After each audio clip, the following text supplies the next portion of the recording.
इससे पहले मैं क्लियर कट डिस्क्लेमर देना चाहूँगा। देखिए दोस्तों, मेरा काम क्या है, आपको सिखाने का, ठीक है। मैं जो भी शेयर से रिलेटेड वीडियो बनाता हूँ, ये मेरे साइड से कोई रिकमेंडेशन नहीं होता है, ठीक है। खास करके जो बिगनर होते हैं वो क्या करते हैं, वीडियो देख लेते हैं और खुद ही जाके शेयर खरीद लेते हैं, तो ऐसा बिल्कुल भी नहीं करना है।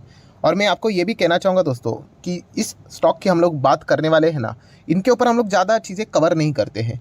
बट ये पॉइंट मैंने हमेशा आप लोगों को सिखाया है कि कोई भी चीज़ अगर आप मतलब बोलते हैं ना कि आपके पोर्टफोलियो में जो शेयर्स है ना, ठीक है, हम उनके नंबर्स को तो हम लोग ज़रूर स्टडी करते ही करते, वो तो करना ही चाहिए।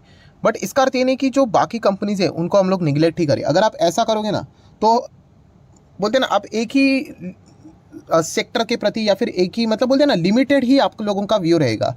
इंटायर इकोनॉमी कहाँ पे जा रही है, क्या क्या चीज़ें मतलब देश में बदल रही है, कहाँ कहाँ पे ऐसे बिजनेसेस है जो कि बहुत ही ज़्यादा घाटे में चलते थे, बट अभी वो घाटा कम होके शायद से वो हम लोग को रिकवर होकर प्रॉफिट में आ सकते हैं, ये आपने चेक करने की क्षमता आप में होनी चाहिए। अगेन कह रहा हूँ, इसको ये कंबाइन मत कर देना कि इसका अर्थ है कि वो स्टॉक जाके खरीदे करके, बिल्कुल भी नहीं।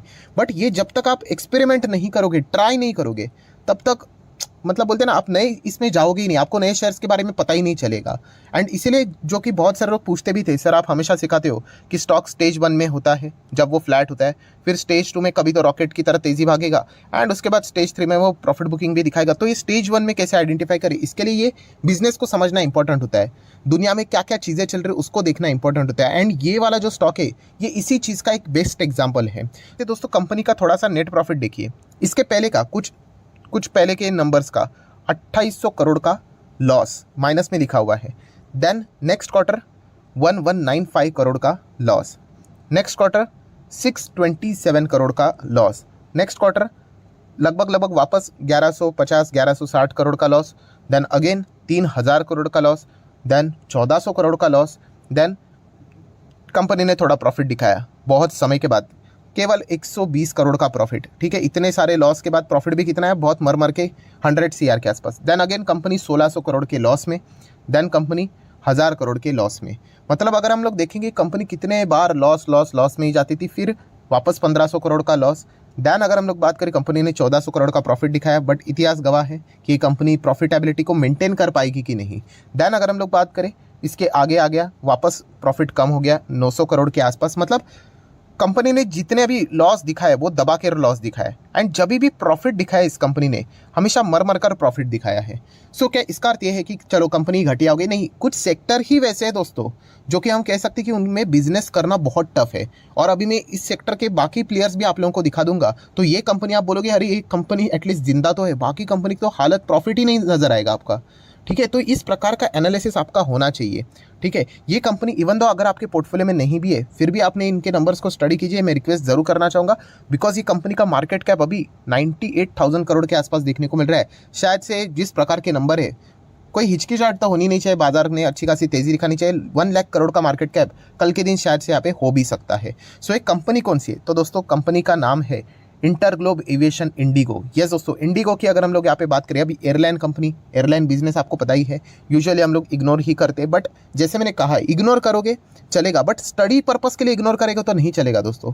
आपको सीखना है। मैं ऐसे भी स्टॉक्स को मैं बार बार कहता हूँ आपको कि सरकारी बैंक्स आपको पता ही है, उसमें एक ही अच्छी है, state bank of India. But फिर भी मैं बाकी सरकारी बैंक्स को भी स्टडी करते रहता हूँ। ये स्टडी करना बहुत इंपॉर्टेंट है, वरना मैंने आप लोगों को बोला ना, आपका दिमाग का जो मतलब बोलते हैं ना स्कोप, वो बढ़ेगा नहीं, आप उधर ही अटके रहोगे और फिर आप कभी स्टेज 1 वाली कंपनीज को ढूंढ नहीं पाओगे। तो ये चीज़ें बहुत ज़्यादा इंपॉर्टेंट है। अभी ये कंपनी क्यों स्टडी करनी थी, इसके पहले का भी लॉजिक मैंने आप लोगों को बताया था। इसका ओवरऑल मैक्सिमम रिटर्न देख लेना, केवल 156% है, ज़्यादा भागते ही नहीं है, क्योंकि बिजनेस ही एकदम स्टक टाइप का बिजनेस है। 15 से लेके अभी तक देखिए मर के ही कंपनी का स्टॉक चलता है।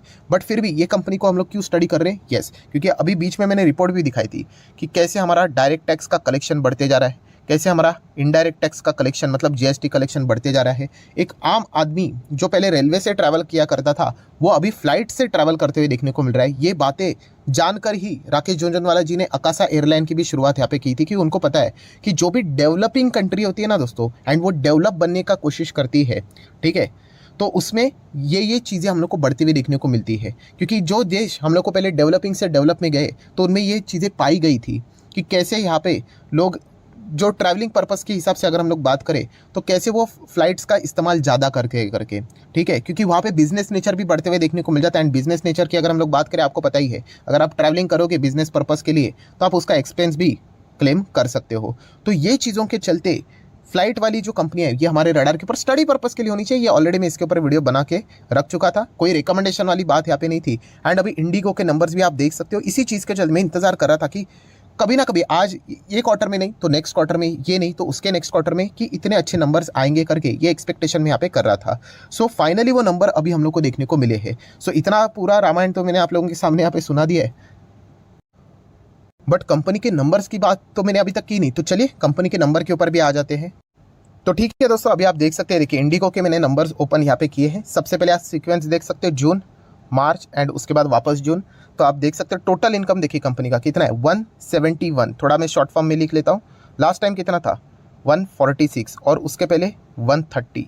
तो 130 का इनकम कितना हो गया, 171। 146 का कितना हो गया, 171। ऑब्वियसली ये बहुत बड़ी फिगर से यहाँ पे लाखों करोड़ की यहाँ पे बात होती है। देन इतना कमाने के लिए खर्चा करना पड़ता है, 140, 136, 140। सो खर्चा अगर आप देखोगे ऑलमोस्ट सेम रेंज में देखने को मिल रहा है, 140 के रेंज में। बट इनकम कंपनी का, रेवेन्यू कंपनी का बहुत बढ़ चुका है। So income minus expenditure, either we get profit और लॉस।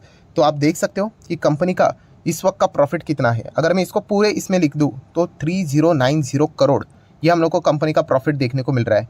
जो कि लास्ट टाइम की अगर हम लोग बात करें तो ये प्रॉफिट कितने का हुआ करता था, लगभग 919 करोड़ का प्रॉफिट हुआ करता था। ठीक है, एंड उसके पहले की अगर हम लोग बात करें, मतलब बात ही ना करें तो भी चल जाएगा, 1064 करोड़ का माइनस लॉस हुआ करता था। तो दोस्तों 1000 करोड़ के लॉस से कंपनी 3000 करोड़ के प्रॉफिट में जंप कर चुकी है। मतलब कितने परसेंट के रिटर्न से आप अंदाज़ा लगा सकते हो। और 900 करोड़ के प्रॉफिट से कंपनी 3000 करोड़ के 900 करोड़ के प्रॉफिट से 3000 करोड़ के प्रॉफिट पे जंप कर चुकी है। सो बहुत ही उम्दा परफॉर्मेंस। सो दोस्तों डेफिनेटली नंबर तो अच्छे, बट आपको पता ही है कहानी में ट्विस्ट भी होती है। ट्विस्ट होती है मतलब दो चीज़ें हैं। एक ट्विस्ट होती है कि आपको पता है ये तो लॉन्ग टर्म के हिसाब से कमाल का परफॉर्मेंस है, बट शॉर्ट टर्म वालों को भी तो अच्छा लगना चाहिए, क्योंकि जो शॉर्ट टर्म वाले होते हैं उसी चीज़ के चलते हम लोग को कल के दिन इमीडिएटली रिएक्शंस देखने को मिल जाते हैं। सबसे पहले अगर हम लोग बात करें कंपनी के नंबर, देखिए कितने बजे आए, 4 बजे आए, मतलब बाजार क्लोज हो जाने के बाद है। मतलब आज के दिन कोई भी पार्टिसिपेशन नंबर में हम लोग को देखने को नहीं मिला था। तो आप देख सकते हो कि कंपनी का जो प्रॉफिट है वो कमाल का रहा। कंपनी के रेवेन्यू भी थे 30% की जंप दिखा दिए year on year basis. And उसी के साथ साथ अगर हम लोग यहाँ पे बात करें दोस्तों, तो आप देख सकते हैं क्या लिखा हुआ है, highest ever quarterly net profit company ने यहाँ पे दर्ज किया है इतने समय के बाद। एंड अगर हम लोग बात करें तो शॉर्ट टर्म वाले भी जो होते हैं दोस्तों, मतलब एस्टिमेट्स लेकर चलते हैं, तो उनके एनालिस्ट को भी यहाँ पे उनने क्या कर दिया है, बीट कर दिया है। सो हर जगह पे हम लोगों को हरियाली ही छाती हुई देखने को मिल रही है, अच्छा ही परफॉर्मेंस देखने को मिल रहा है, पर कहानी में बट तो कहीं ना कहीं आ ही जाता है। सो अगर मुझे इसमें से, मतलब बोलते हैं ना, जो मैं बार बार कहता हूँ कि अगर 100 आउट ऑफ 100 किसी ने स्कोर किया ही है, फिर भी मुझे उसका एक मार्क कट करना है, 99 करके रखना है, तो एक पॉइंट हम लोगों को जरूर देखने को मिल सकता है, वो है मैनेजमेंट की कमेंट्री। अभी मैनेजमेंट की कमेंट्री में क्या चीज़ें सामने आ चुकी है, जो कि सीरियस भी है, ऐसा मजाक में हम लोग नहीं ले सकते। सो आपको ये कंपनी पता ही है, P&W की बात करें, जो कि गो फर्स्ट कंपनी आपको पता ही है, वो बैंकक्रप्ट होते हुए देखने को मिल रही है। तो यस, उसी को कंपनी ये भी इंजन प्रोवाइड करती थी, एंड ये इंडिगो को भी इंजन प्रोवाइड करती। तो उन्होंने कहा कि इनके इंजन में कुछ हम लोग को इश्यूज़ देखने को मिल रहे हैं, इसके चलते इनका बिजनेस हम लोग को अफेक्ट होते हुए देखने को मिल रहा है। एंड ये बहुत ही सीरियस बात है, क्योंकि अगर ये इश्यूज़ बहुत ज़्यादा बढ़ गए तो दिक्कत हो सकती है, क्योंकि इंडिगो बहुत बड़ी कंपनी है, 50% से ज़्यादा मार्केट शेयर उनके पास है। एंड मार्केट शेयर खाने के लिए तो अभी आपको पता ही है, टाटा ग्रुप ज़बरदस्त तरीके से एग्रेसिवली बढ़ रहा है।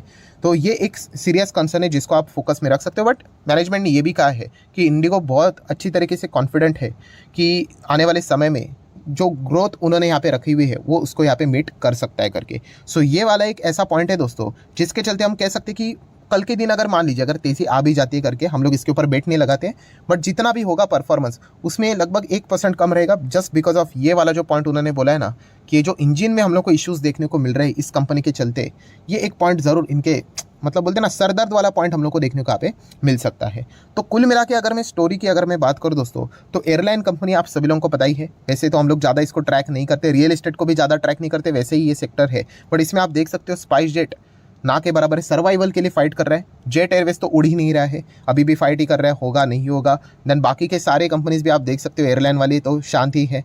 देन उसी के साथ साथ अगर हम लोग बात करें तो किंगफिशर एयरलाइन तो बंद हो गई।